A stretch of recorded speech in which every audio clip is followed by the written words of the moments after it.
La SNCF et la région vont notamment proposer 50% de réduction sur l'abonnement du mois de septembre et plusieurs milliers de billets à petit prix.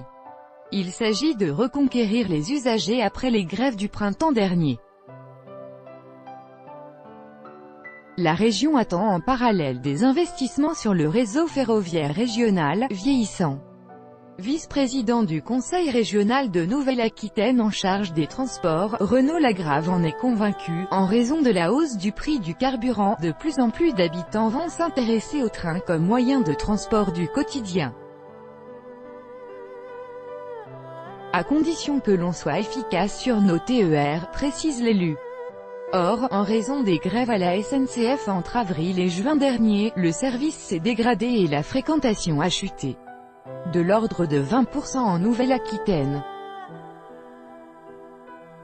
Le Conseil régional et la SNCF partent donc en cette rentrée dans une véritable croisade pour reconquérir les usagers. Et pour cela, le moyen le plus efficace reste de viser le portefeuille. Des Bordeaux-Arcachon à 5 €. Une réduction de 50% sur l'abonnement du mois de septembre sera ainsi offerte à tous les abonnés du TER, nouveaux et anciens.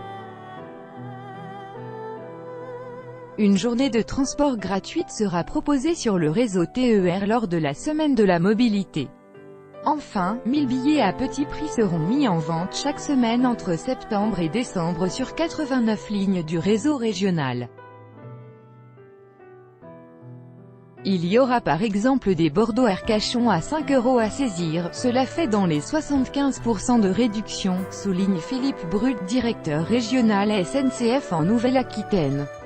Renaud Lagrave, vice-président de la région en charge des transports, AG, et Philippe Bru, directeur régional SNCF Nouvelle-Aquitaine. Monsieur Boredon, 20 minutes. La région ne s'est pas fixé d'objectif en termes de conquête de nouveaux clients.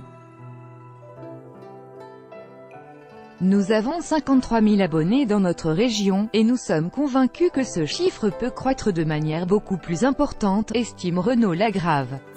Sur quelle ligne en priorité? Toutes, affirme l'élu, même s'il convient que les réseaux autour des métropoles sont susceptibles d'attirer la plus forte clientèle.